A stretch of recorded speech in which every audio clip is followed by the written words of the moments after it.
Hello my dear students, तो कैसे हो सब मजे में। तो स्टूडेंट्स, आज हम कवर करने वाले हैं हमारा one of the most important topic, that is block credit under GST, section number 17, clause number 5 of the CGST act 2017। इस टॉपिक से आपको क्वेश्चन 110% एग्जाम में मिलेगा, एमसीक्यू भी और सब्जेक्टिव भी। ठीक है, ट्राई करते हैं। अब इसमें स्टूडेंट्स हमारे पास टोटल, मैंने इस टॉपिक को ना 9 कैटेगरीज में डिवाइड कर दिया है। कितनी कैटेगरीज में?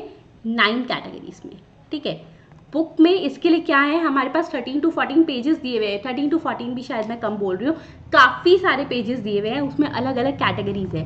हमने उनको मिला के 9 कैटेगरीज में डिवाइड कर दिया।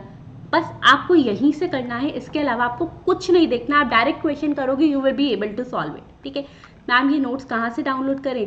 सो नीचे देखो स्टूडेंट्स, मेरी ऐप का नाम फ्लैश हो रहा है, आयुषी बंसल क्लासेस। ठीक है, इंस्टॉल कर लो प्ले स्टोर से, you will get this notes in the free content of study material. ठीक है, अब पहली कैटेगरी है व्हीकल की कैटेगरी। देखो, अब गवर्नमेंट को क्या लगा ना, हर कैटेगरी के पीछे एक राज है, वो भी फटाफट से रिवाइज करेंगे। ये रिविजन सेशन है, सो मैं स्पीड थोड़ी सी फास्ट रख रही हूँ, so we can able to cover it. ठीक है स्टूडेंट्स, अब हम जहाँ भी देख लेना, हर जगह कार्स का रश, व्हीकल्स का रश, ये तो है ही। मतलब कितनी सारे लोग ऐसे हैं जो गाड़ियाँ खरीदे जा रहे हैं। ठीक है, इवन मोर देन वन भी ले रहे हैं। तो गवर्नमेंट को लगा, अगर कोई पर्सन अपने पर्सनल पर्पस के लिए कार खरीदेगा, ठीक है, अब वो तो इजीली दिखा सकता है ना कि भाई ठीक है, फ्रॉड कर सकता है, कहेगा मैं मेरे बिजनेस के नाम पे गाड़ी ले लेता हूँ, कह दूंगा मैं तो बिजनेस यहाँ से अपने ऑफिस में आया जाया करता हूँ। In that way that person will be able to take ITC, और ऐसे तो गवर्नमेंट का बहुत सारा लॉस हो जाएगा।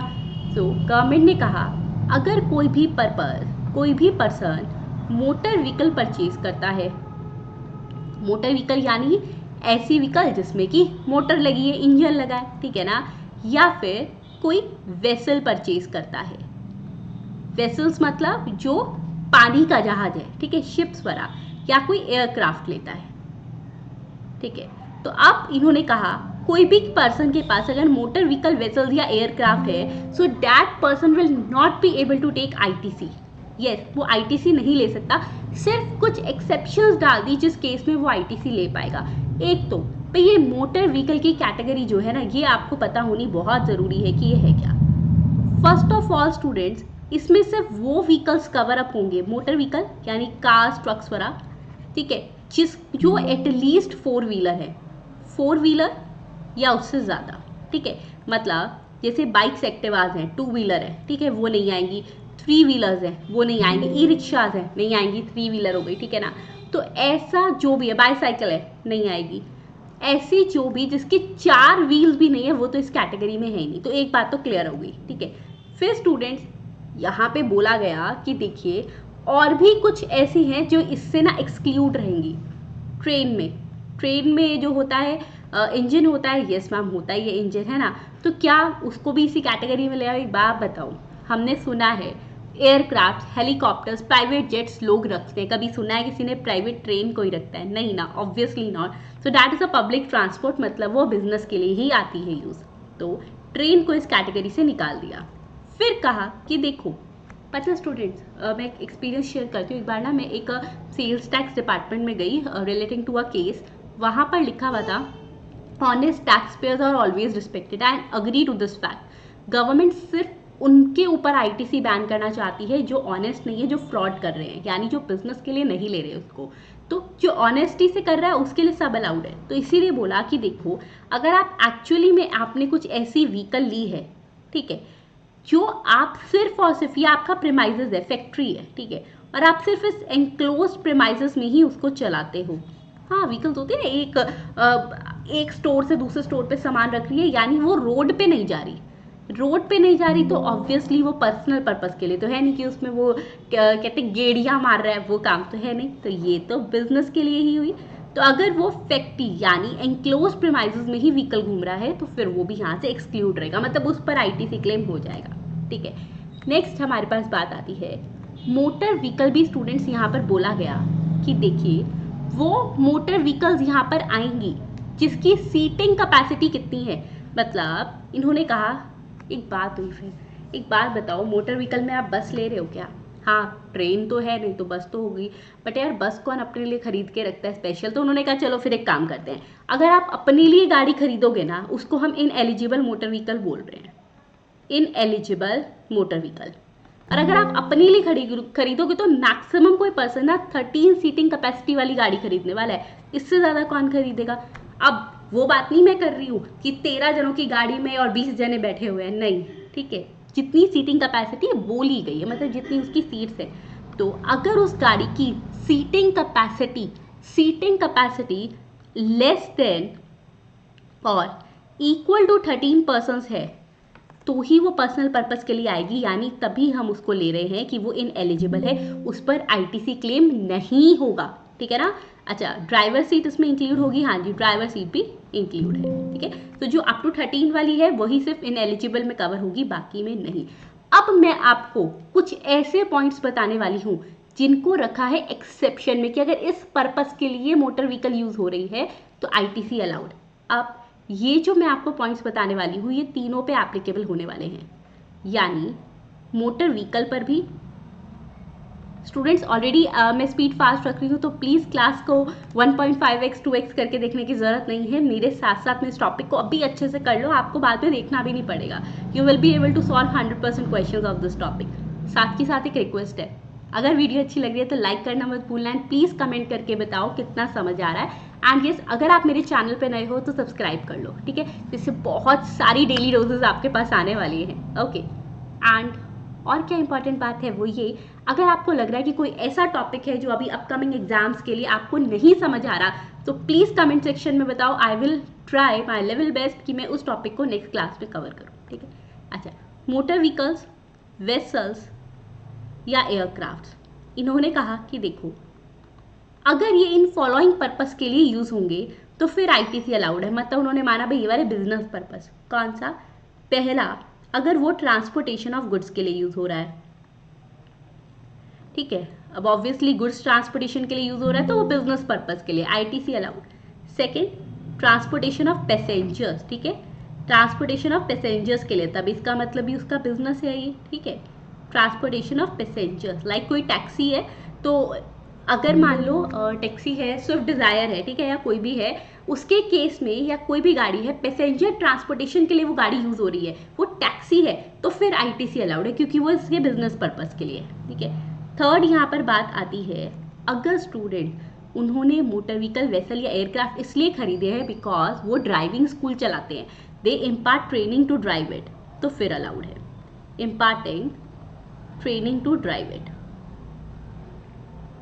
ओके। या वेसल्स के केस में, एयरक्राफ्ट के केस में टू फ्लाई इट, वेसल्स के केस में टू नेविगेट इट, ठीक है। So in that case it is allowed, vessels के केस में नेविगेशन, ठीक है। अब एक और इम्पॉर्टेंट बात, इन्होंने कहा 3 कैटेगरीज तो आपने अलाउड कर दी, एक और करो, वो कौन सी, एक बार बताइए। कार का शोरूम वाला कहता है अच्छा मैंने ना कंपनी से गाड़ी खरीदी, ठीक है, मान लो 1 CR की गाड़ियाँ खरीदी, अब शोरूम वाला कंपनी से गाड़ी खरीद रहा है तो ऑब्वियसली हैवी अमाउंट उठाएगा, 10% मैंने GST पे किया था, जस्ट एग्जाम्पल ले रही हूँ, this is not the actual rate, तो इसका मतलब भाई मैंने वहाँ पर जितना 10% का GST पे करा है, 10 लाख रुपीज़ मैंने पे करे हैं GST के, वो मुझे आईटीसी नहीं मिलेगा क्योंकि मैंने तो मोटर व्हीकल खरीदी है और मैं तो ना गुड्स ट्रांसपोर्ट कर रहा, ना पैसेंजर, ना ड्राइविंग सिखा रहा। तो ऐसे केस में बोला कि जिसने इन 3 व्हीकल्स को खरीदा है टू फर्दर सप्लाई इट, यानी ये उसका बिजनेस है, इसको खरीद कर आगे सेल करना, so in that case ITC is allowed. समझ आई बात स्टूडेंट्स। तो अगर उसका ये बिजनेस है टू फर्दर सप्लाई इट, यानी 4th कैटेगरी आ गई, टू सप्लाई इट, तो अगर इसलिए खरीदा है so in that case ITC is allowed, ठीक है। ये सभी बातें स्टूडेंट्स मैंने यहाँ पे आपको नीचे नोट्स में भी लिख दी हैं, ओके। अब यहाँ पर नेक्स्ट हमारे पास बात आती है, यहाँ पर अब इन्होंने कहा कि चलो ठीक है, अब हमें ये भी समझ आ गया कि फर्स्ट मोटर व्हीकल के केस में क्या है, वेसल्स एयरक्राफ्ट के केस में क्या है, ओके, या दैट इज डन। नेक्स्ट हमारे पास बात आती है इन तीनों से रिलेटेड, यानी कि मोटर व्हीकल, वेसल और एयरक्राफ्ट से रिलेटेड अगर कोई पर्सन सर्विस दे रहा है, कौन से वाली service, like the general insurance, servicing करा दी, रिपेयर एंड मेंटेनेंस, तो उस पर मान लो अब गाड़ी की हमने जनरल कार इंश्योरेंस करवाया, यानी जनरल इंश्योरेंस है, कार इंश्योरेंस जब करवा रहे हैं उस पर जो जीएसटी पे कर रहे हैं, क्या हम उसका आईटीसी ले सकते हैं? तो अब मेरी बात सुनो ध्यान से। अगर तो आप इन सब कैटेगरीज के पर्सन हो, किसके, कि आप स्टूडेंट्स क्या करते हो, उसको फर्दर सप्लाई करते हो, गुड्स ट्रांसपोर्टेशन करते हो, पैसेंजर ट्रांसपोर्टेशन करते हो, या उस पर ड्राइविंग सिखाते हो, इन 4 कैटेगरी में फॉल कर रहे हो, तब तो आपने जो इंश्योरेंस करवाया, सर्विस करवाया, रिपेयर मेंटेनेंस करवाया, उस पर जो जीएसटी पे किया, आईटीसी ले लेना। क्या इसके साथ एक काम और, क्या अब मान लो उस पर्सन का काम है ये कि वो क्या कर रहा है, मान लो स्टूडेंट चिंतामणि के पास एक गाड़ी आई, ये रहा चिंतामणि। अब चिंतामणि के पास जब गाड़ी आई तो हुआ क्या, अब चिंतामणि के पास ये गाड़ी क्यों आई थी, उसके पास ये गाड़ी भेजी थी जेठालाल ने, ठीक है। तो यहाँ पर जरा इस सिनेरियो को समझ लो। तो यहाँ पर 3 पर्सन हमारे पास हैं, ये रहा जेठालाल, चिंतामणि और रोशन सिंह सोडी, ठीक है। ये 3 पर्सन यहाँ पर इनको लिख लेते हैं। तो जेठालाल, ये है चिंतामणि और ये है रोशन सिंह सोडी, ठीक है। अब इन तीनों के केस में क्या हो रहा है, जेठालाल ने अपनी गाड़ी चिंतामणि को दी कि चिंतामणि आप मेरी गाड़ी की ना रिपेयर कर देना, उस पर कुछ खराबी आ रही है तो आप रिपेयर एंड मेंटेनेंस कर दो। चिंतामणि को लगा आज तो मेरे पास बहुत सारी गाड़ियां, मैं एक काम करता हूँ, कस्टमर खराब नहीं होना चाहिए, है ना भाई, customer is the king of a business. तो उसने ये गाड़ी रोशन सिंह सोडी को दे दी कि सोडी भाई सुनो, आप इस गाड़ी को मुझे रिपेयर करके दे देना, जो खर्चा होगा मैं आपको दे दूंगा। सो बेसिकली यहाँ होगा क्या, सोडी ने चिंतामणि से कुछ ना कुछ जो है चार्जेस उससे चार्ज करे, ठीक है। मान लो 10,000 रुपये चार्ज करे, 10% का जीएसटी ले लिया, तो 1,000 रुपये जीएसटी लिया, ठीक है, बात खत्म। अब बात आती है चिंतामणि की। स्टूडेंट, उसने भी आगे मान लो 500 रुपये का जीएसटी चार्ज किया था। अब क्या ये जो 500 रुपये का जीएसटी उसने चार्ज किया, इसका वो आईटीसी क्लेम कर सकता है या नहीं, ये क्वेश्चन यहाँ पे अराइज होता है। तो ये उसका काम है, मतलब उसने बेसिकली क्या किया, रिपेयर एंड मेंटेनेंस की सर्विस सोडी से इसलिए ली क्योंकि उसको आगे अपने कस्टमर को ये सर्विस देनी थी। So in all those cases ITC is allowed, ठीक है, क्योंकि ये उसका टैक्सेबल कंपोनेंट है, बिजनेस है, तो ठीक है, आईटीसी अलाउड है। इट मीन स्टूडेंट्स, यहाँ पर अगर वो सप्लायर है जनरल इंश्योरेंस का, सर्विसेज का, रिपेयर मेंटेनेंस का, सो इन दैट केस वो अलाउड होगा, अदरवाइज नहीं अलाउड होगा। क्लियर? और ये अच्छा समझ आ गया, मतलब स्टूडेंट सेम उन्हीं गाड़ियों पर, उन्हीं वेसल्स पर, उन्हीं एयरक्राफ्ट पर जिन पर आईटीसी अलाउड था वही आईटीसी मिलेगा। बस इतना ध्यान रखना, अगर उस पर्सन का सर्विस करवाने का काम है तो भी आईटीसी मिलेगा। ओके, नेक्स्ट आता है, अब लोग क्या करते हैं स्टूडेंट्स, आपने सुना होगा कैब बुक कर लेते हैं, ठीक है। कैब बुक करने का मतलब एक तरीके से मैं ये कह सकती हूँ, मैंने मोटर व्हीकल हायर करी, ठीक है, मैंने मोटर व्हीकल हायर करी, कैब बुक करी, टेक्स्ट लैंग्वेज में बोलूँ मोटर व्हीकल को हायर करा। अब अगर किसी ने मोटर व्हीकल हायर करी, लीज पे ली, रेंट पे ली, ठीक है, या वेसल और एयरक्राफ्ट को लीज रेंट करा, हायर करा, तो उस पर जो जीएसटी पे किया, क्या वो आईटीसी अलाउड है? Next time you are booking a cab, तो जो आपने उस पर जीएसटी पे किया, क्या आप उसका आईटीसी ले सकते हो? नहीं ले सकते। सिर्फ 2 केसेस हैं जहां पर हम उसका आईटीसी ले सकते हैं। फर्स्ट ऑफ ऑल स्टूडेंट्स, अगर ये उसकी टैक्सेबल सप्लाई है, मतलब मोटर व्हीकल हायर करके, ए कंपनी से हायर करके बी पर्सन को दे दी, यानी ये उसका काम है, बिजनेस है, ठीक है, तो उसने किसी और से हायर करके किसी और को दे दी, then the ITC is allowed, because basically वो भी गवर्नमेंट को कहीं ना कहीं जीएसटी दे देगा। सेकेंड, बहुत से केसेस में गवर्नमेंट मैंडेटरी कर देती है, ठीक है, जैसे अभी एक जगह मैंडेटरी हो गया था कि भाई अगर आप रात को 8 बजे के बाद आपके यहाँ पे जो भी एम्प्लॉयज़ हैं आप उनको ऑफ कर रहे हो, ठीक है, 8 बजे तक उनको रात को बिठा रहे हो, तो उसके बाद आपको उन्हें कैब सर्विस प्रोवाइड करवानी होगी। सो इन दैट केस, मतलब जहाँ पर एम्प्लॉयर गाड़ी हायर कर रहा है, क्यों हायर कर रहा है? एम्प्लॉय के लिए, बिकॉज गवर्नमेंट ने ऐसा बोल दिया, यानी under a statutory obligation, so that will be allowed. It means lease, hire, rent, hire वाला केस सिर्फ 2 केसेस में अलाउड होगा, या तो वो सर्विस उसकी आउटवर्ड टैक्सेबल सप्लाई भी सेम है, ठीक है, या फिर स्टूडेंट्स एम्प्लॉयर ने एम्प्लॉय को सर्विस दी है अंडर अ स्टैट्यूटरी ऑब्लिगेशन। ये थी हमारी first category. Okay, I hope सबको बहुत अच्छे से समझ आ गई होगी। सेकेंड कैटेगरी स्टूडेंट्स हमारे पास आती है food and beverages, outdoor catering, health services and other services. अब ये क्या है, आइए देखते हैं। देखो, इसके लिए ना मैंने एक तो बनाई है आपके लिए एक मेमोरी टेक्निक, जिसमें बहुत सारी सर्विसेज को यहीं कवर कर लेंगे। ऐसी कौन सी मेमोरी टेक्निक है? तो वो मेमोरी टेक्निक मेरे साथ क्लास में याद करो, FBOHCL, FBOHCL, रिपीट करो, FBOHCL, कमेंट बॉक्स में भी ज़रूर लिखना ये है क्या स्टूडेंट।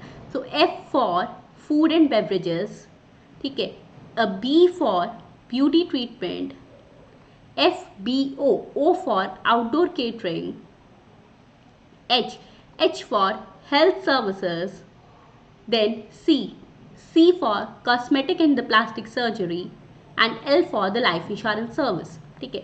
इन सभी केसेस में यानी FBOHCL के केस में उन्होंने बोला कि अगर आप ये सर्विस किसी से रिसीव कर रहे हो तो ITC shall not be allowed, ठीक है। बट सिर्फ कितने केसेस ऐसे हैं जब ITC अलाउड होगा, तो स्टूडेंट्स यहाँ पर बेसिकली पहले 2 केस ऐसे आ रहे हैं FBOHCL के केस में जहाँ पर ITC अलाउड होगा। एक तो अगर सेम टैक्सेबल सप्लाई है, फूड एंड बेवरेजेस लेके आगे सप्लाई कर रहे हो, ठीक है, तो FBOHCL के लिए सेम टैक्सेबल सप्लाई है तो अलाउड, या फिर एम्प्लॉयर के लिए मैंडेटरी कर दिया गवर्नमेंट है under statutory obligation to provide it to employ, सिर्फ 2 है तो अलाउड होगा। फिर नेक्स्ट कैटेगरी आती है, पहली थी FBOHCL, नेक्स्ट किसी क्लब की मेंबरशिप अगर कोई ले रहा है तो क्या होगा, आइए देखते हैं। तो देखो अब यहाँ पर क्या होता है, क्लब मेंबरशिप क्या होता है आजकल ना बेसिकली, और जैसे हमने मान लो किसी जिम की मेंबरशिप ले ली, क्लब की मेंबरशिप ले ली, हेल्थ और फिटनेस सेंटर की मेंबरशिप ले ली, जो हमने उनकी सर्विसेज के लिए GST पे किया है, तो क्या उस पर ITC अलाउड है, क्या आप ITC अलाउड कर सकते हो, उस पर अवेल कर सकते हो? So the answer is no. अब यहाँ पर भी सेम एक्सेप्शन कि देखो भाई, पहली बात तो अगर किसी एम्प्लॉयर ने वो सर्विस ली है और किसके लिए ली है, अपने एम्प्लॉय के लिए ली है, और एम्प्लॉय के लिए भी क्यों ली है, बिकॉज गवर्नमेंट ने मैंडेटरी कर दिया यानी कि अंडर स्टैट्यूटरी ऑब्लिगेशन ली है, तो in that case it will be allowed. अब आप सोच रहे होंगे, माइंड में आ गया होगा हाँ ठीक है वही सेम 2 एक्सेप्शंस, यानी कि सेकंड कैटेगरीज अगर फर्दर टैक्सेबल सप्लाई है। बात सुनो, इट इज़ नॉट पॉसिबल। अगर स्टूडेंट्स आप कभी भी जिम की मेंबरशिप लेते हो, किसी क्लब की मेंबरशिप लेते हो ना, so it is always non transferable, यानी आप ऐसा नहीं कह सकते कि नाम ले लिया आपने अपने नाम पे मेंबरशिप लेकर और आप मिस्टर बी को वो ट्रांसफ़र कर दो, that is not allowed in any case, ठीक है। सो इट मीन्स वो तो बात है ही नहीं कि भाई वो उसका फर्दर टैक्सेबल सप्लाई कर सके। तो एक ही एक्सेप्शन बनती है अगर स्टैट्यूटरी ऑब्लिगेशन में एम्प्लॉयर ने एम्प्लॉय के लिए सर्विस ली है। फिर स्टूडेंट्स बात आती है ट्रेवल बेनिफिट्स की। देखो अब थर्ड कैटेगरी, पहली कैटेगरी मैंने आपको पढ़ाई है फूड बेवरेजेस वाले में FBOHCL की, सेकंड कैटेगरी हमने पढ़ी क्लब की मेंबरशिप वगैरह की, थर्ड है ट्रेवल बेनिफिट। देखिए क्या होता है, एम्प्लॉयर एम्प्लॉय को अगर ट्रेवल बेनिफिट्स देता है, ठीक है, अब वो ट्रेवल बेनिफिट्स उसने कोई हॉलीडे वगैरह उसके लिए ले लिया, कुछ भी है, उस पर GST पे किया है। अगर स्टूडेंट्स चाहे LTC लिया यानी लीव ट्रेवल कंसेशन, सैलरी में पढ़ा रखा है मैंने आपको इनकम टैक्स में, या होम ट्रेवल कंसेशन लिया, ma'am home travel concession salary में नहीं पड़ा, नहीं जी ये सिलेबस का पार्ट नहीं है, सिलेबस का पार्ट सिर्फ LTC था, सो उसकी भी टेंशन मत लो, ठीक है। होम ट्रेवल कंसेशन मतलब बाहर आकर रह रहा है, घर भेजने के लिए उसको कुछ ट्रेवल बेनिफिट्स दे दिए, तो इन दैट केस GST जो पे करा है ITC नॉट अलाउड। सिर्फ एक केस में अलाउड होगा अगर एम्प्लॉयर ने एम्प्लॉय को स्टैट्यूटरी ऑब्लिगेशन के अंडर वो सर्विस दी है, ठीक है। फिर बात आती है थर्ड कैटेगरी की। पहली कैटेगरी थी मोटर व्हीकल वेसल एयरक्राफ्ट वाली, सेकंड कैटेगरी थी ये वाली club membership food beverages travel benefits and all. Third category है वर्क कॉन्ट्रैक्ट सर्विस। स्टूडेंट सबसे पहले वर्क कॉन्ट्रैक्ट सर्विस का मतलब समझ लीजिए। वर्क कॉन्ट्रैक्ट सर्विस होता क्या है, देखिए क्या रहता है हमारे पास कि हमने एक मान लो अब जेठालाल ने एक बिल्डर ढूंढा कि भाई आप मेरे लिए ना ये बिल्डिंग बना दो, उसने कहा कोई बात नहीं बना देते हैं। बिल्डर को बोला देखिए बात सुनिएगा ध्यान से, हमारे पास ना 2 कैटेगरीज हैं बिल्डिंग बनाने के, 2 ऑप्शन है। एक तो आप ये कह रहे हो, जेठालाल ने ये बोल दिया कि देखो बिल्डर, ये रहा बिल्डर, एक मिनट बिल्डर को बुला लेते हैं जरा। बिल्डर बात सुनो, इस बिल्डिंग को जो बनाना है ना तो मटेरियल भी आपका ही होगा और लेबर भी आपकी, सामान जो लगेगा वो भी आपकी और जो लेबर होगा वो भी आपका, जो होगा आप टोटल प्राइस बता देना मैं पे कर दूंगा। ऐसे कॉन्ट्रैक्ट्स को कहते हैं जहाँ material and labour both are provided by the contractor. This is a case of the work contract, ठीक है। सेकेंड कैटेगरी हमारे पास होती है स्टूडेंट कि यहाँ पर जेठालाल ने इस पर्सन को कहा, कॉन्ट्रैक्टर को, कि देखो मटेरियल आपको मैं ला कर दूंगा, ठीक है, मेरी शॉप पर जो है वो मटेरियल रखा हुआ है, मटेरियल मैं आपको दे दूंगा, लेकिन या फिर मेरे पास घर पे रखा है मटेरियल, आप सिर्फ लेबर प्रोवाइड करो, यानी आप सिर्फ इस बिल्डिंग को बना देना। ऐसे केस को कहते हैं हम self construction of immovable property, ठीक है, कि हमने खुद से सिर्फ बनवाई है, मटेरियल दे दिया यानी सेल्फ कंस्ट्रक्शन, उसकी सिर्फ लेबर ली है। So this is a case of the self construction. JNB means Jetalal and the builder. Self construction. Okay, अब स्टूडेंट्स दोनों केसेस हमारे एग्जाम में आते हैं. ये है हमारे पास पॉइंट नंबर 3 और सेल्फ कंस्ट्रक्शन का है पॉइंट नंबर 4. तो दोनों ध्यान से सुनते हैं. देखो, अब वर्क कॉन्ट्रैक्ट सर्विस के केस में उन्होंने बोला एक तो आईटीसी को ब्लॉक किया है सिर्फ और सिर्फ इमूवेबल प्रॉपर्टी. इमूवेबल प्रॉपर्टी मतलब property which can not move, that is a land और बिल्डिंग और बोथ. ठीक है, तो उस पर इसको कर दिया है ब्लॉक. मूवेबल के केस में अगर कोई पर्सन अपनी मर्जी से कुछ बनवा रहा है वर्क कॉन्ट्रैक्ट में मानोगे, लेकिन उस पर सेक्शन 17 नहीं लगता. क्लियर. अब यहाँ पर वैसे ये ब्लॉक है. 3 सिचुएशन में वर्क कॉन्ट्रैक्ट सर्विस के केस में आईटीसी इज अलाउड. अब वो 3 सिचुएशंस कौन सी हैं? पहला केस स्टूडेंट्स देखिए, when the work contract service is availed by a work contractor for being used in providing the work contract service. इसका क्या मतलब हुआ? मतलब सिंपल लैंग्वेज में बोलूँ कि ये फर्दर टैक्सेबल सप्लाई है. यानी ये कह रहे हैं कि देखिए, यहाँ जो जेठालाल ने बिल्डिंग बनवाई थी बिल्डर से, यहाँ पर जेठालाल ने कहा था कि आप मुझे ये बिल्डिंग तैयार करके दे दो, और इसमें वर्क कॉन्ट्रैक्ट सर्विस है, यानी मटेरियल और लेबर दोनों उस बिल्डर का है. वो बेसिकली उसने क्यों करवाई थी? क्योंकि वैसे जेठालाल भी एक वर्क कॉन्ट्रैक्टर है. उसने किसी से कॉन्ट्रैक्ट लिया था इस बिल्डिंग को बना के देने का. उसके पास टाइम नहीं था. ठीक है, उसने वर्क आउटसोर्स कर दिया. उसने इस बिल्डिंग को यहाँ पर किसको बना के देना था? भीड़े को. ठीक है, ये रहा भीड़े.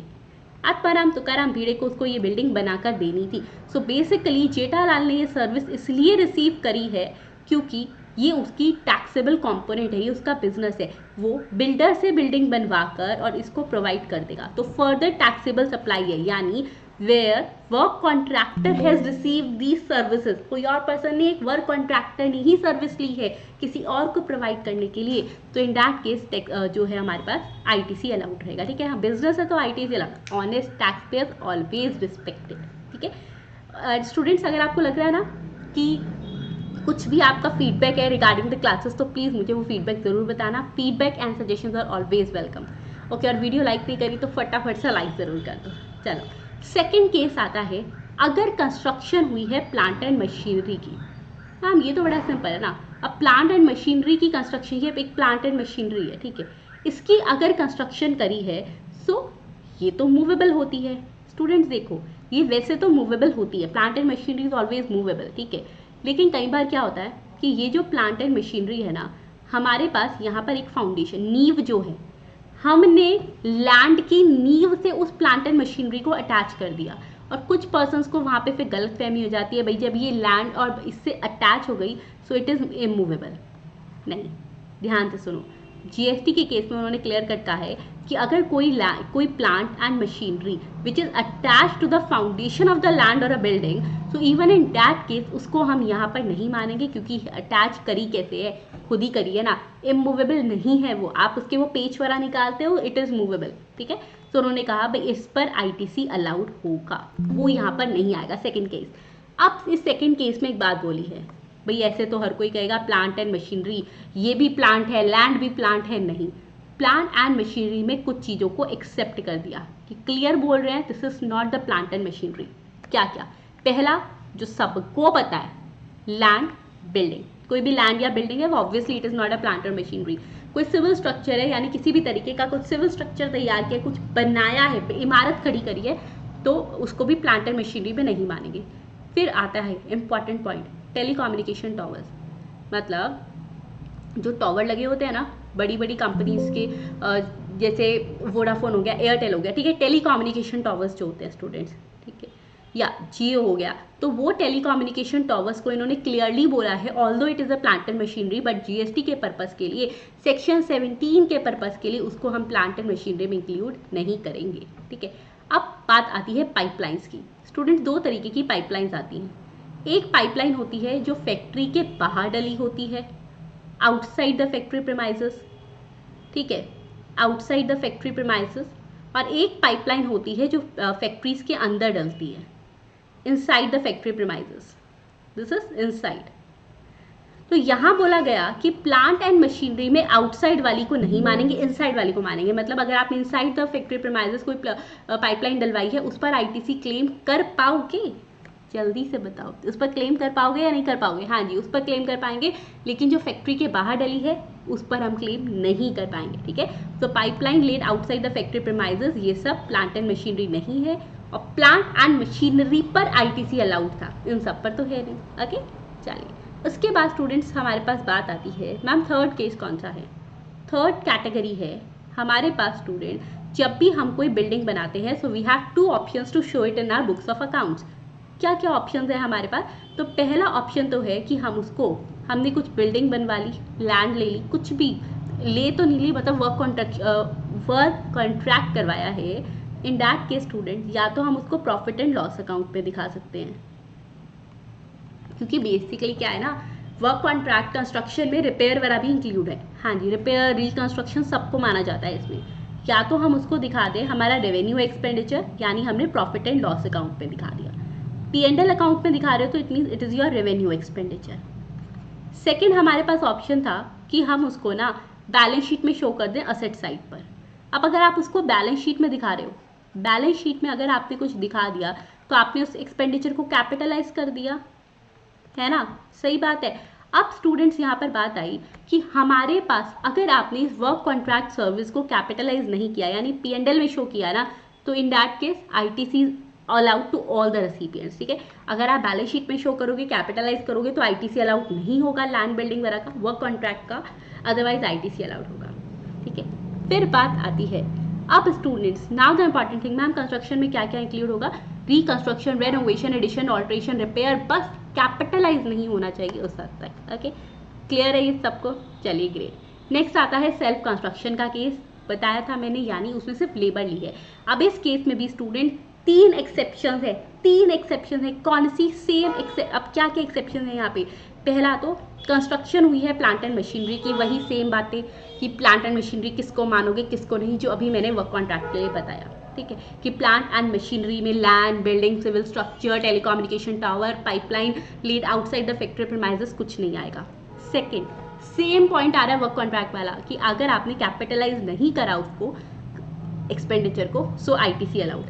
थर्ड, उसमें थर्ड बात ये थी कि जेठालाल ने क्या किया था, ध्यान से सुनना स्टूडेंट, उसने ये जो बिल्डिंग बनवाई थी वो किस लिए बनवाई थी कि भाई आगे वो जो है उसने ये कहा था कि मैं बिल्डिंग इसलिए बनवा रहा हूँ क्योंकि मुझे ये बिल्डिंग ऐसी की ऐसी भीड़े को बना के देनी थी, उसका फर्दर टैक्सेबल सप्लाई था।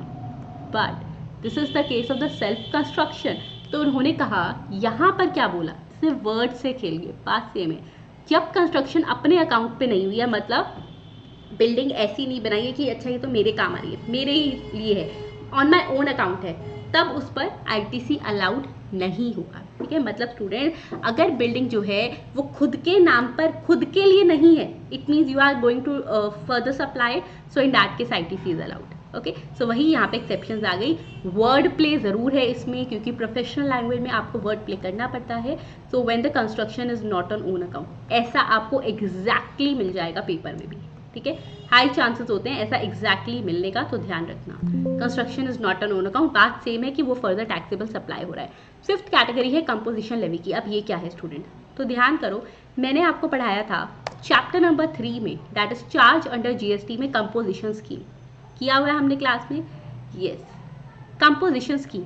अब स्टूडेंट्स, कंपोजिशन स्कीम में हमने पढ़ा था section number 10 of CGST act 2017, ठीक है।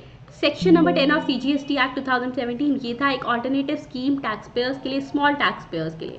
उसके केस में बात ही यही आई थी कि भाई उनको टैक्स रेट बहुत कम पे करना होता है, टर्नओवर का 1%, ठीक है, या रेस्टोरेंट का केस है 5% हो गया, 2.5 करके, तो बहुत नॉमिनल था। इसी वजह से ITC इनको नहीं मिलता, ITC इज नॉट अलाउड, ठीक है। तो वही केस यहाँ लिखा हुआ है। फिफ्थ आता है NRTP। उसको कराने से पहले प्लीज़ मेरी बात ध्यान से सुनना, आपके लिए है एक इंपॉर्टेंट अनाउंसमेंट, वो ये, if you are going to prepare for your CA inter और द CMA इंटर एग्जामिनेशन ना, तो हमारे पास स्टूडेंट्स, और अगर आप किसी भी ऐसे स्टूडेंट को जानते हो जिसका अटेम्प्ट जो है वो मई या जून 2024 में, so please let them know कि CA इंटर के ये 3 बैचेस स्टार्ट हो चुके हैं, दे कैन जॉइन इट, ठीक है। रिकॉर्डेड बैच है, 100% आपको जो है उसकी रिकॉर्डिंग्स मिलेगी, और साथ में स्टडी मटेरियल का एक्सटेंसिव कवरेज है पूरा, साथ में मेरे रिविजन नोट्स मिलेंगे, टेस्ट सीरीज है, बहुत कुछ अवेलेबल है, ठीक है। They can check it on the play store, plus website visit कर सकते हैं ayushibhansaliClasses.in। कौन कौन से सब्जेक्ट्स है? Group 1 advance accounting, group 1 advance accounting and taxation, and group 2 में स्टूडेंट्स ऑडिटिंग। ठीक है, सो ये 3 सब्जेक्ट्स वहाँ पर अवेलेबल हैं। अगर आप किसी ऐसे स्टूडेंट को जानते हो आप preparing for the CMA intermediate, तो स्टूडेंट्स उनके लिए अवेलेबल है ग्रुप 1 टैक्सेशन। ठीक है, DT IDT both, yes, okay, so they can join it for sure. अब साथ में अब नवंबर दिसंबर वाले स्टूडेंट्स, हमारे पास आपके लिए है टेस्ट सीरीज अवेलेबल। सो अगर आप कोई भी सब्जेक्ट की टेस्ट सीरीज ज्वाइन करना चाहते हो तो आप क्या कर सकते हो, you can contact at 7988741134। I am again repeating it, 7988741134, and you can contact to the team. जो भी टेस्ट सीरीज आपको ज्वाइन करनी है you can join it out. Okay, चलो फिर हमारे पास नेक्स्ट कैटेगरी आती है NRTP। NRTP कौन होता है? नॉन रेजिडेंट टैक्सेबल पर्सन, यानी कि भाई वो पर्सन जिसका इंडिया में कोई भी फिक्स्ड प्लेस ऑफ बिजनेस नहीं है, इंडिया में कुछ टाइम के लिए काम करना चाह रहा है, ठीक है, इंडिया में आ रहा है, काम करेगा, हमारे इंडिया का नागरिक नहीं है और उसके पास कोई भी फिक्स्ड प्लेस, नागरिक नहीं कहूँगी क्योंकि सिटीजन और रेजिडेंट अलग होते हैं, नॉन रेजिडेंट है वो, नॉन रेजिडेंट है, NR है वो, ठीक है, और साथ के साथ उसके पास इंडिया में कोई भी फिक्स प्लेस ऑफ बिजनेस नहीं है, तो वो अपने आप को एज NRTP रजिस्टर करवा लेता है। उसको ये बोला गया कि सुनो NRTP, अगर आपने कोई भी गुड्स या सर्विसेज रिसीव करे हैं, कोई भी गुड्स या सर्विसेज रिसीव करे, दोबारा बता रही हूँ मैं, ये NRTP ने स्टूडेंट्स, यानी उसके पास फिक्स प्लेस ऑफ बिजनेस नहीं है, तो अगर उसने कुछ भी गुड्स या सर्विस रिसीव करे तो उन गुड्स और सर्विसेज पे उसने जो GST पे किया है उसका वो ITC क्लेम नहीं कर सकता। अब NRTP ने बोली एक बात जो बिल्कुल पते की बात थी, बिल्कुल सही बात उसने बोली है, 100% सही बात।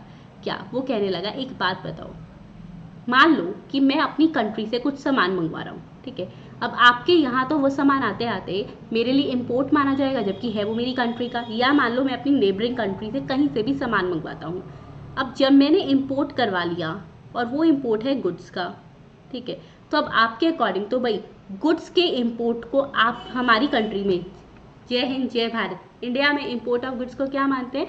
It is deemed to be an interstate supply, interstate supply. अब ये इंटरस्टेट सप्लाई है तो इस पे लग जाएगा IGST। मतलब मैं एक तो इम्पोर्ट करवा रहा हूँ तो मुझे ऑलरेडी कस्टम ड्यूटी वगैरह भी लग रही होगी और आप मुझे IGST का भी ITC नहीं दे रहे, ऐसे तो मेरे लिए काम करना बड़ा मुश्किल हो जाएगा। तो उसको बोला सुनो, आपको एक एक्सेप्शन दे रहे हैं और वो ये, अगर आपने गुड्स इम्पोर्ट करवाए हैं इंडिया में, गुड्स इम्पोर्ट करवाए हैं NRTP ने, तो in that case only ITC is allowed.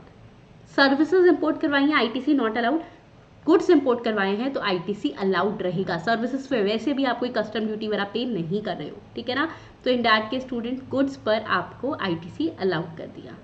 समझ आ गया सबको ये बात? ठीक है, चलो ग्रेट। नेक्स्ट हमारे पास बात आती है अगर इनवर्स सप्लाईज यूज़ करिए पर्सनल कंजम्पशन के लिए। भाई ये बात तो सेक्शन नंबर 16 ने भी बता दी थी, कंडीशन ही थी कि जो सामान उस पर GST तब क्लेम होता है, कंडीशंस टू क्लेम ITC है कि अगर वो जो है हमने इन द कोर्स और फर्दरनेस ऑफ बिजनेस यूज़ किया, बिजनेस पर्पस के लिए नहीं करे हो, पर्सनल के लिए, तो ITC not allowed. 8th category, अगर किसी ने भी कोई फ्री सैंपल्स बांट दिए, गिफ्ट दे दिए, वो कह रहा है मेरे गुड्स लॉस्ट हो गए, स्टोलन हो गए, कुछ भी है, डिस्ट्रॉय, खराब हुए, राइट ऑफ कर दिए, बुक से हटा दिए, है ही नहीं, तो इन all those cases ITC not allowed. अब ऐसा है क्या, ये भी समझ लो स्टूडेंट, बेसिकली ना ITC तब अलाउड हो रहा है जब गवर्नमेंट को पता है कि इसके बिजनेस पर्पस के लिए सामान यूज़ होने वाला है और वो आगे जब इसकी फर्दर सप्लाई करेगा तो उस पर वो हमें GST पे कर देगा। अगर किसी ने सामान को फ्री सैंपल की तरह बांट दिया, हुआ क्या, जब सामान परचेज करा उसने ITC क्लेम कर लिया होगा, आगे वो कोई कंसिडरेशन ले नहीं रहा, बेसिक पैरामीटर ही पूरा नहीं हो रहा, तो यानी उसको GST पे नहीं करना। ठीक है भाई, तुम GST पे नहीं कर रहे, ITC क्लेम कर रहे हो, ऐसा थोड़ी ना चलेगा, नहीं ना, तो इसीलिए रोक दिया कि अगर आप कंसिडरेशन नहीं ले रहे हो, फ्री सैंपल गिफ्ट्स है, गुड्स लॉस्ट हो गए, स्टोलन हो गए, डिस्ट्रॉय हो गए, राइट ऑफ है, कुछ भी कर रहे हो, तो इन all those cases ITC shall not be allowed. ठीक है, अच्छा, अब यहाँ पर हमारे पास स्टूडेंट्स मैं आपको कुछ प्रमोशनल स्कीम्स डिस्कस करने वाली हूँ जो कि पेपर में MCQ में आने के बहुत चांसेस है। सैंपल एंड फ्री गिफ्ट समझ आ गए सबको कि भाई उस पर जो है ITC shall not be allowed. Clear है स्टूडेंट? अच्छा मैम, अगर मान लो सैंपल को फ्री में दिया था लेकिन कुछ इस तरीके से कि वो शेड्यूल 1 में फॉलो कर रहा है, टीम सप्लाई, हाँ, तब फिर अलाउड है। अच्छा, जिसको स्केड्यूल 1 नहीं आता अच्छे से, so do not worry at all students, schedule 1 के लिए लिंक दिया हुआ है मैंने, जो मैंने रिविजन आपको करवाई थी, in the description box, you can go and check it, ठीक है। अब स्केड्यूल 1 में अगर वो फॉल कर रहा है यानी it is deemed supply without consideration, तो फिर अलाउड है। अब बात आती है नेक्स्ट कैटेगरी, बाय 1 गेट 1, एक के साथ एक फ्री फ्री फ्री। हमें लगता है कि भाई मान लो एक वाटर बॉटल के साथ एक वाटर बॉटल फ्री मिल गई, 1+1 का ऑफर चल रहा था, ठीक है। मतलब ना हमने क्या किया, 100 रुपीज़ में 2 वाटर बॉटल लिया, लेकिन 100 तो एक की कॉस्ट थी, ठीक है। तो यानी दूसरे पे आईटीसी नहीं मिलेगा। अब इसमें ना एक बात देख लो, ये कोई फ्री नहीं होता, ठीक है। इसको मैं बिजनेस टर्म्स में क्लियर कर दूं, वो फ्री सिर्फ एक मिथ है। मिथ कैसे है, अब वो भी सुन लो। एक बात बताओ, what are you getting in the free? नहीं ना, आप बेसिकली पहले 100 रुपीज़ में 1 वाटर बॉटल ले रहे थे, आप 100 रुपीज़ में 2 वाटर बॉटल ले रहे हो, तो उसका आईटीसी पे कोई इफेक्ट नहीं पड़ेगा। 100 रुपये पे जितना जीएसटी बनता होगा, मतलब परचेज पे आपने जितना जीएसटी दिया है उसको आप आईटीसी ले पाओगे। Clear? So buy 1 get 1 free is actually ऐसा नहीं है कि आपको कुछ फ्री में मिल रहा है, ओके। नेक्स्ट अब बात आती है, जब हमें बाय 1 गेट 1 मिलता है तो क्वेश्चन में चेक कर लेंगे कि ये कॉम्बिनेशन मिल रहा है तो कंपोजिट में फॉल कर रहा है या मिक्स में फॉल कर रहा है। कंपोजिट में फॉल कर रहा होगा तो टैक्स रेट कौन सा चार्ज हुआ होगा, जो प्रिंसिपल सप्लाई का है, और मिक्स्ड में होगा तो टैक्स रेट वो चार्ज हुआ होगा जो कि हाईएस्ट वाला है, दैट इज सेक्शन 8, ठीक है। चलिए ग्रेट। अच्छा, उसके बाद स्टूडेंट्स हमारे पास नेक्स्ट पॉइंट आता है, मैम अगर कंपोजिट सप्लाई मिक्स सप्लाई समझ नहीं आता, no worry at all, description box में आपको सेक्शन 8 का भी रिविजन सेक्शन दिया हुआ है। फिर बाय मोर सेव मोर, जितना खरीदोगे उतना ज़्यादा सेव, मतलब एक जीन्स ली तो 15%, buy 1 get 15% off, buy 2 get 20% off. Basically बात वही है भाई, आप जो है कम प्राइस पे कर रहे हो बट प्राइस तो पे कर रहे हो ना, तो ITC will not be affected. D category है सेकेंडरी डिस्काउंट। सेकेंडरी डिस्काउंट्स वो डिस्काउंट्स होते हैं जो कि सप्लाई के टाइम नहीं पता। जैसे आपने किसी को ये कह दिया कि देखो हम क्या कर रहे हैं, वो आपसे ना 10 पैकेट कोई बिस्किट्स लेकर गया, अब आपको ये लगा बाद में कि मैंने ना इसको तो 10 रुपये का एक लगा दिया है, और अब मैं एक काम करता हूँ, एक दिवाली ऑफर चला देता हूँ कि मेरे पास से जो भी पैकेट लेगा मैं उसको 9 रुपीज़ का लगाऊंगा। तो आपको लगा कि अच्छा मेरा वो कस्टमर गुस्सा हो जाएगा क्योंकि उसके नेबर्स बताएंगे 10 रुपये में वो लेके गया, उसके जाते ही ऑफर चल गया। आपने उसको कॉल करी कि सुनिए एक काम करना, नेक्स्ट टाइम आप अपना 1 रुपया पर पैकेट मुझसे एडजस्ट करा लेना क्योंकि मैं एक स्कीम निकाल रहा हूँ। यानी आप उसको डिस्काउंट दे रहे हो, सेकेंडरी डिस्काउंट दे रहे हो, that is that discount which is not known at the time of supply. या फिर बिजनेस लैंग्वेज में बोलूँ स्टूडेंट्स, बिजनेस टर्म्स में होता क्या है, आपने एक पर्सन को क्रेडिट पर सामान दिया था 1 लाख रुपीज़ का, वो देने में नहीं आ रहा, आपने एक फ़ोन किया, सुनिए भाई साहब एक काम करना, अगर आपने मुझे मेरे 1 लाख रुपए जो हैं 10 दिन के अंदर अंदर दे दिए ना, तो मैं आपको इस पर एडिशनल 5% का डिस्काउंट दूंगा। यानी this is the secondary discount which is not known at the time of supply. अब भाई साफ बात है, which is not known at the time of supply, that is post supply, ठीक है। तो इनवॉइस तो बन चुका, अब इनवॉइस बन चुका यानी आईटीसी पे इसका कोई इफेक्ट नहीं होगा। Clear? 9th case, that is last but not the least case of the block credit हमारे पास आता है, अगर आपने जीएसटी पे किया है। क्यों पे किया है? कुछ आपने नहीं, क्योंकि आप तो फ्रॉड का भी नहीं करोगे, यू आर माई स्टूडेंट्स ना, तो आप बिल्कुल एथिकली चलोगे। किसी पर्सन ने अगर मान लो उसका फ्रॉड पकड़ा गया था या उसके सामान का डिटेंशन कर लिया, सामान पकड़ लिया, कन्फिस्केशन कर लिया, सीज कर लिया, इस वजह से अब उसने जीएसटी पे किया, पहले जीएसटी पे नहीं कर रहा था, पकड़ा गया डिपार्टमेंट में, जीएसटी पे करा, तो अगर स्टूडेंट्स उसने इस वजह से जीएसटी पे करा है तो उसने डिपार्टमेंट का बहुत सारा टाइम वेस्ट करा है, वो टैक्स इवेड करने की ट्राई कर रहा था। तो अब जो जीएसटी वो पे करेगा उस पर आईटीसी वो क्लेम नहीं कर पाएगा क्योंकि वो एथिकली आकर नहीं दे रहा था, वो तो क्या कर रहा था, फ्रॉड कर रहा था। इसी के साथ स्टूडेंट्स खत्म होता है हमारा आज का session, which is the section number 17 clause number 5 of the CGST act 2017। अगर अच्छा लगा तो प्लीज़ प्लीज़ प्लीज़ बताना ज़रूर, कमेंट सेक्शन में लिखना ज़रूर, ठीक है। Thank you, have a nice day and yes meet me in the next session.